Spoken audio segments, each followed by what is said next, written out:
Universities across the state saw a decrease in enrollment numbers following the pandemic. Some of those numbers have started to slowly increase, but how has recruitment changed in recent years, and what impact is that having on Nebraska students? We discuss that tonight on Speaking of Nebraska.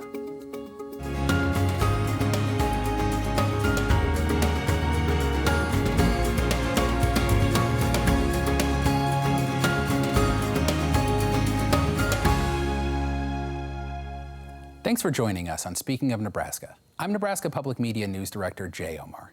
Many higher education institutions across the state have seen enrollment numbers drop or remain stagnant over the past few years. Throughout the next half hour, we'll talk with education representatives about the changes they have seen following the pandemic and what they are hearing from students when deciding on their next step. But first, Nebraska Public Media News wanted to find out where the latest available data show students are heading right after high school. Reporter Jolie Peel has this story. The pandemic changed the education landscape. Data from the Nebraska Coordinating Commission for Post-Secondary Education shows that fewer high school graduates in Nebraska went to college in 2020. Researchers say they hope more recent data will show improvements. Only about 60% of high school graduates went on to college in the 2020 fall semester. That number was a sharp decrease from the almost 70% of students the state usually sees, according to Mike Baumgartner, the executive director for the Nebraska Coordinating Commission for Post-Secondary Education. He says the growing amount of jobs in the workforce, military opportunities, and a lack of feeling prepared because of the pandemic could be causing this. If you are finding good workforce opportunities straight out of high school, that's good. The state is starving for workers. But keep in mind that we have lots of opportunities to meld that with post-secondary education to give students the opportunities that they don't have. Baumgartner says although the number of students going to college decreased, the breakdown of where they went stayed about the same. Around 8 out of 10 students stay in Nebraska for post-secondary. Baumgartner says most of the students going out of state tend to choose schools in nearby states, like Kansas, Iowa, and South Dakota. But in general, college students stay within 50 or 80 miles of where they grew up. He says Nebraska schools bring in more students than the amount who leave. While about 2,500 left in fall 2020, about 3,400 students came to the state for college. I'm pleasantly surprised maybe that we're continuing to keep 81 to 82% of the students who are leaving high school and going into college, that they're staying in state. Nebraska has been very, very steady on that course. Currently, the University of Nebraska system recruits about 50% of in-state students. Community colleges get around 29%, and state colleges like Wayne State and Chadron State get 8%. The last 13% go to independent colleges like Creighton University and Nebraska Wesleyan. According to Baumgartner, the state has a goal for 70% of the population to have education past high school. That's because that's what national organizations have projected for our workforce, that we're going to need people. We're going to need 70% of our population to have some education beyond a high school diploma. And I guess I shouldn't say some education, some valuable education. Baumgartner says he hopes to see the amount of students going to college return to what it was before the pandemic. For Nebraska Public Media News, I'm Jolie Peel.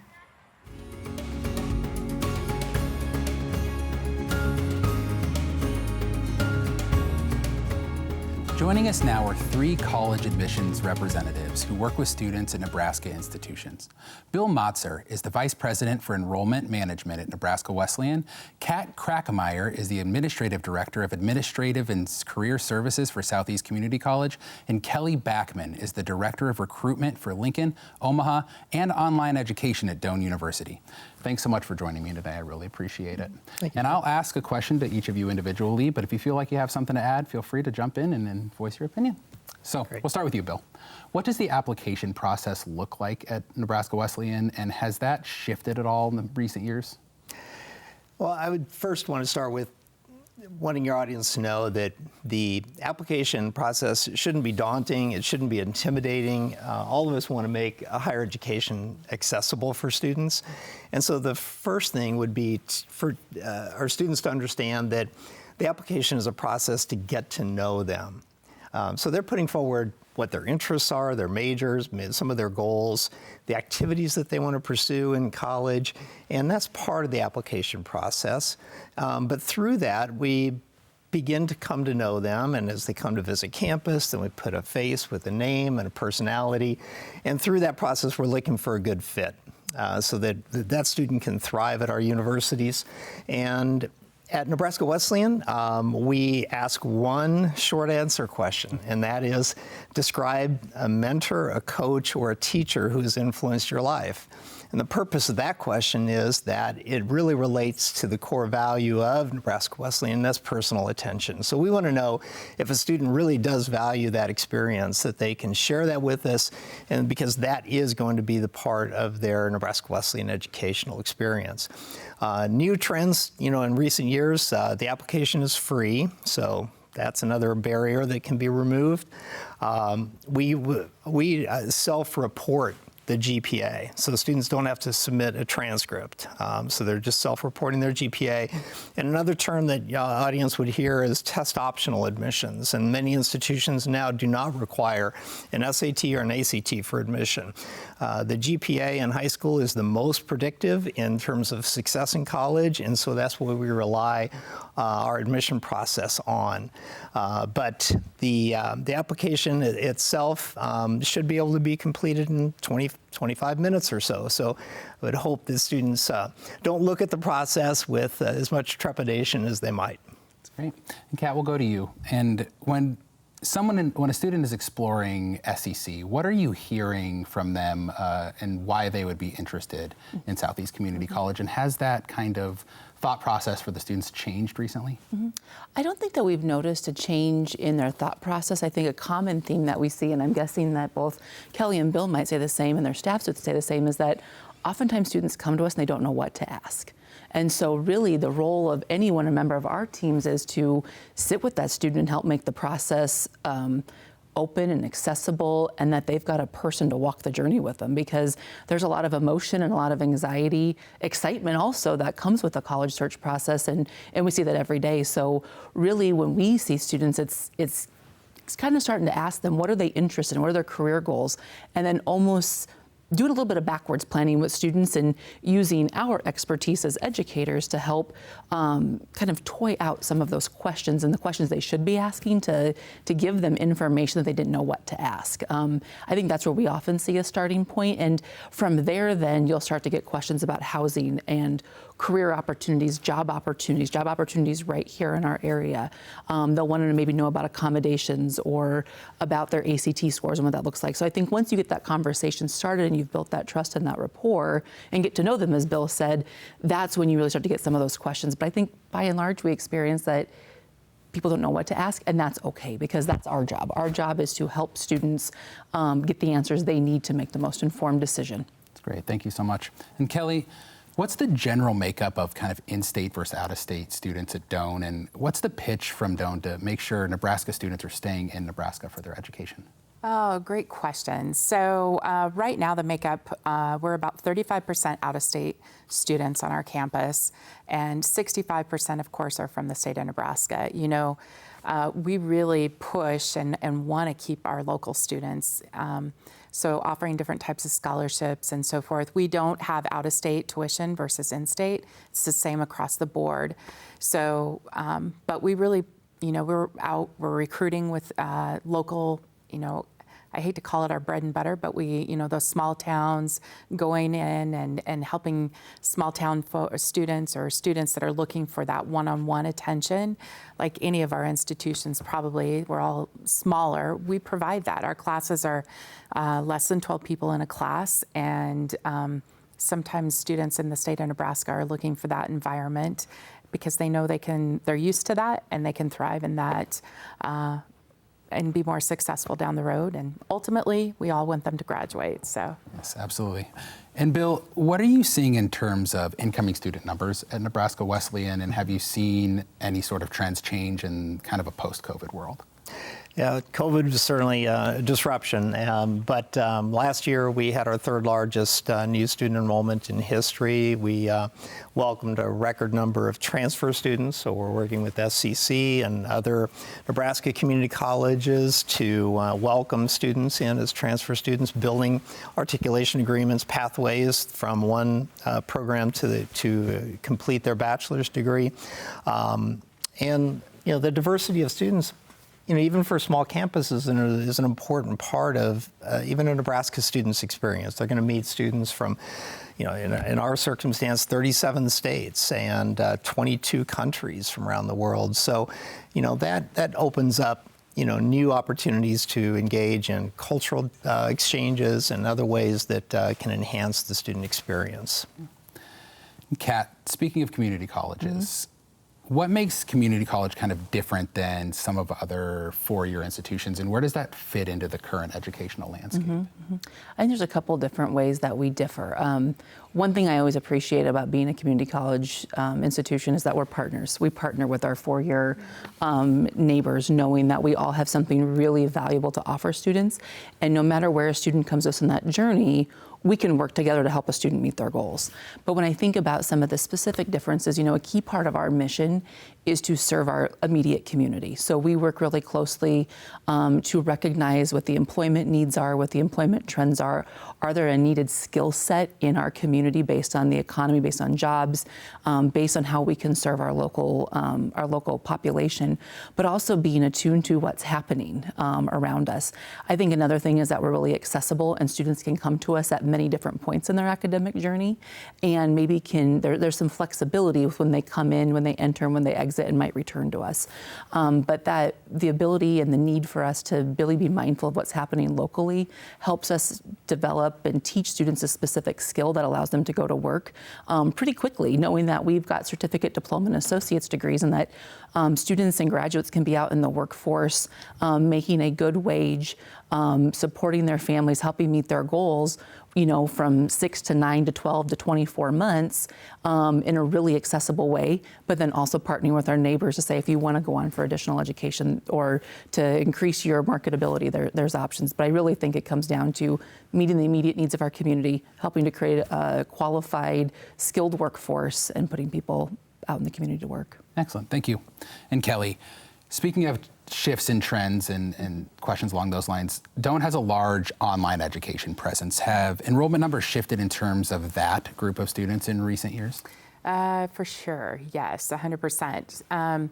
We have our biggest area of our online population is from what we call our Open Learning Academy. And, it's allowed us to grow huge amounts of growth. We've seen lots of opportunities, and now we're reaching out with different partnerships as well. So it allows us to get into, working with different colleges throughout the United States. In addition to that, we're offering a lot of our programs that are our staple programs online as well. So, but it has definitely changed the landscape. So, in a couple sentences or less, I know it's tough to kind of, whittle it down. In your opinion, what is the most important thing for students to pay attention to when they're graduating high school and looking at a college? And we can start with Bill, and we can move around. Sure. I'll go back to that personal attention. Visit a campus, meet faculty who are going to be an important part of your life because they are going to be the mentors who are going to shape your life. And add to that, don't eliminate an institution simply on the basis of cost. Affordability is an important part of our mission, and that's another topic, but certainly an important one. Mm-hmm. For me, it all comes down to fit. College, no matter what your goals are, how long you're there, what you're doing, it's a transformative time in one's life, no matter if you're 18, 24, 52, or 67. There's a lot of transformation. So I echo what Bill said. Get on a campus, visit them, ask questions, meet people, and make sure that it checks the boxes for you in terms of what you need to be successful in that environment. Kelly? Yeah, absolutely. It boils down to fit. You have to feel comfortable. This is where you're going to spend the next 4 years of your life, 5 years, whatever it takes. And so I always tell students, sit down, go to the Student Center. I call it the Coke test. Go and have a pop or soda, whatever you call it, and sit in the student union, whatever respective student union, and just see and feel the environment. And that's an important piece of your campus visit. You know, be away from us in admissions that are trying to sell you on why you should go to whatever institution you're looking at, but just go, see how comfortable, see how students interact with each other, see if faculty interact with the students and those types, and just make sure, like everybody has said here, that the environment is going to be a success make you feel like you could be successful for the next 4 years. Thank all three of you so much for coming on the show and talking and sparing your time, and I really appreciate the thoughtful discussion. Thank you. Thank you. Of course.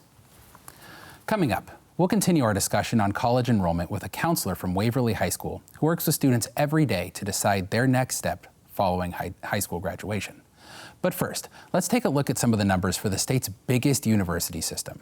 The University of Nebraska had over 49,400 students enrolled across their 5 campuses at the start of this year. That is a slight decrease from previous years. However, the number of first-time freshmen has stayed consistent over the past 3 years.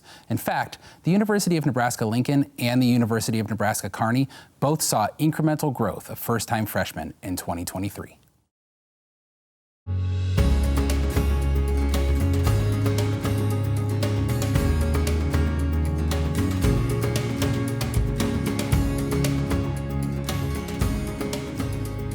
I am joined now by Jason Boitnott, who is a counselor at Waverly High School. Thanks for joining us. Really appreciate it. Thanks for the opportunity. We just talked to a couple college admissions people who spoke from the college perspective, and now I'm hoping to have a conversation more from the high school perspective. And for starters, first question is, what does it kind of look like when a student is starting to think about the, college process and life after high school?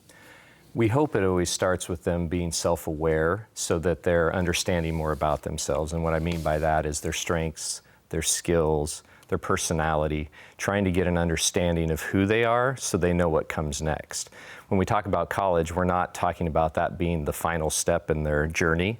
We're talking about helping them find that fitting, fulfilling career down the road. And college could be an opportunity to get there, one of the steps, but it's not the end goal in mind. So there's other options too. They could be doing apprenticeship programs, going to the military, trade schools. But when they choose college, trying to get there, we try to help them have tools to do that. And so we use a lot of different instruments to help them figure out about themselves. And that self-awareness then leads to, okay, if it's college, how do I pick one? So which one? And the biggest thing there, and I heard it from some of the others that you talked to already, was that college visit is key. There's another counselor in our office who does a great job of getting students on campus. So a lot of tours, buses that take them there. It's key to them understanding the differences between the colleges. So they'll go to, same students, they'll go to 4-year universities. They'll go to some of the community colleges. Maybe they'll see state colleges. Just a lot of different options that are out there. And understand, like, okay, is this too big for me, too small for me? What do I like about it? And the main thing is, does it have the program I'm most interested in? And do I see myself on this campus? So I do think the college visit is a key piece to them really starting that process in some ways, knowing themselves and then figuring out where's that fit. But along with that also is we want to see them with families on campus, so we really encourage them to go with their family. Not only go on those group tours, but do an individual visit where you're going to talk to financial aid. You're going to see what campus looks like live when students are on there, talk to professors, things like that that really help them decide, is this the right fit? All those choices are great choices. It's just which one fits them best. The world has obviously went through some changes recently, and education has been no different. Have you seen any shifts in both student thinking and where they're applying for school, whether that's community college, 4-year universities, things along those lines? Yeah, I think there's been some changes in thinking about how long do I want to go to college necessarily, and just the financial obligation. I think there's more students who feel like they personally have to have more invested in their own education financially. So I'm seeing them start to take more dual credit, so get college classes done earlier. So maybe when they are on college campuses, it's not for as long. I'm seeing them take shorter programs. So maybe they're looking more at associate's degrees than they are bachelor's degrees. So community colleges have definitely been the trend more, that there's more of a move to applying to those community colleges. They're not as many times being looked at as Plan B. They could be the first plan for some students. And I think that's partially because of cost, length of program, and then lastly and most importantly is that labor market. There's a lot of skilled opportunities out there, and you can gain those through the community colleges. Absolutely. And Jason, I really do appreciate you coming on the show, talking to us about kind of what you're seeing from that high school perspective, because there's obviously been a lot of shifts in thinking and a lot of changes. So I really appreciate you stopping by. Thanks for having me. Of course. Next, we'll hear from Nebraska Public Media News reporter Jolie Peel, who spoke with the head of the Nebraska Department of Education. They discussed some of the challenges students face when deciding on what to do after graduation and some of the changes that are being made to help.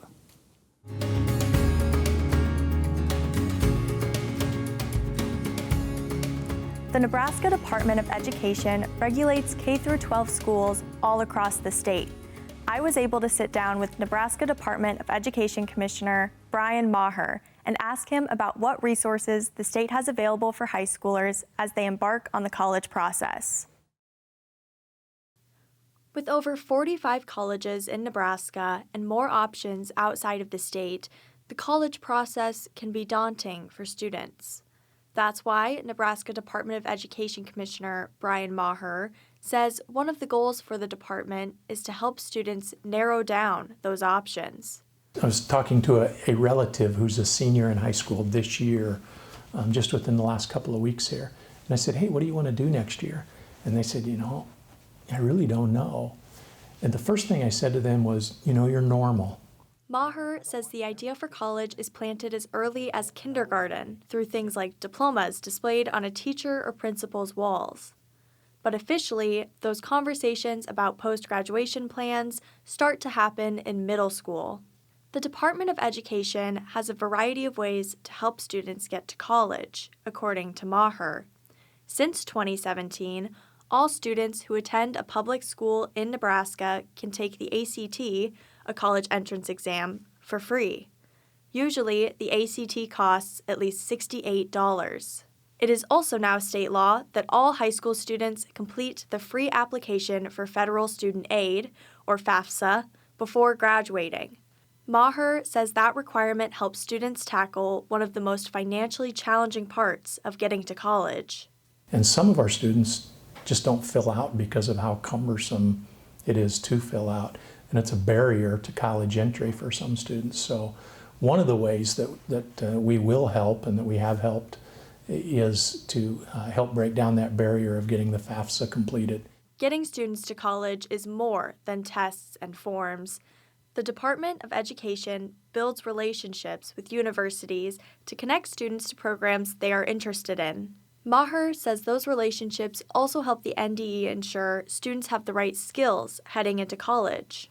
I think that dialogue between higher ed and K-12 is something that helps the students and the families of Nebraska by just knowing if I do X, then I can reasonably expect to have success in this next step. Maher serves on several university advisory committees to update curriculums based on what students need to be prepared for post-secondary. Maher says that the K-12 time is more than preparing students for college. It's the NDE's job to give students the fundamentals needed for work after college. So that no matter where the world turns in terms of needs from a workforce, we have students who are adaptable and have a good knowledge base to be able to be prepared to work in the environment of tomorrow and not necessarily just in the environment of today. The Department of Education offers pathways in their Career and Technical Education program, where students can get started in their career of choice, including health sciences, education, and agriculture. For Nebraska Public Media News, I'm Jolie Peel.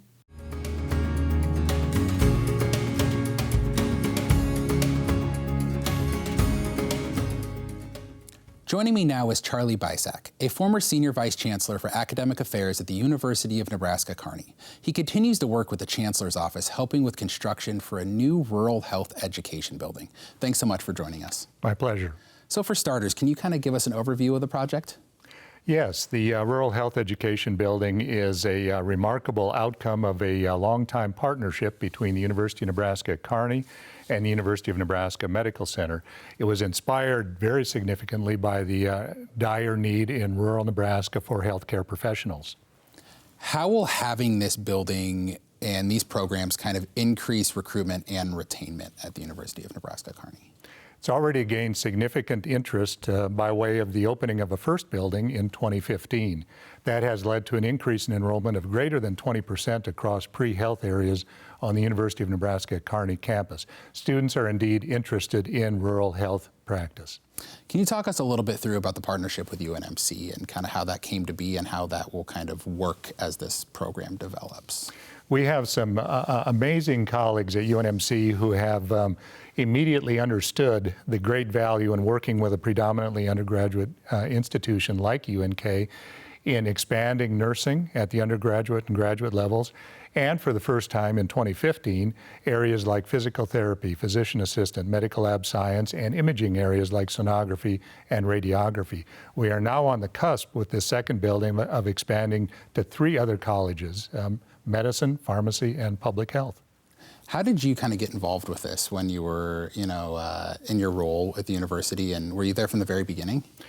For me, this dates to 2011, 2012. Actually, nursing UNMC at the University of Nebraska at Kearney dates to 1991.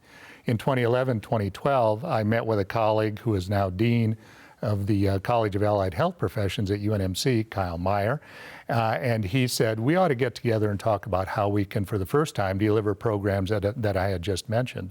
And that led, in the last 2 years, to inclusion of 5 of the 6 colleges at UNMC. It's incredible. And kind of the last question I have for you here is, what do you hope this new addition does for the University of Nebraska-Kearney, the city of Kearney, and kind of rural Nebraska in general? That's a wonderful question. It really is a concentric expansion of interprofessional clinical education that indeed is a model for the state of Nebraska and a model for the nation. Having clinical professionals work side by side in advancing quality health care across rural Nebraska, indeed the Great Plains and points beyond. It's a transformative model, Jay. Charlie, I really appreciate your time. I really appreciate you being here to talk about it. It sounds like it's an incredible project, an incredible new space at my former campus. So I'm really excited to see that come to fruition and see what that can do for the students out there in the rural communities of Nebraska. It's a wonderful project, Jay. Thank you for having me on.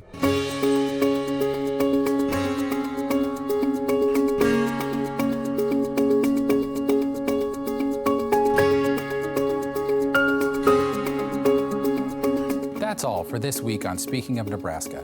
Thank you to all of our guests who are on the show tonight. Next week, our final episode of the year, we will dive into the topic of volunteer firefighters and the challenges they are facing across the state of Nebraska. I'm Nebraska Public Media News Director Jay Omar. Have a great night.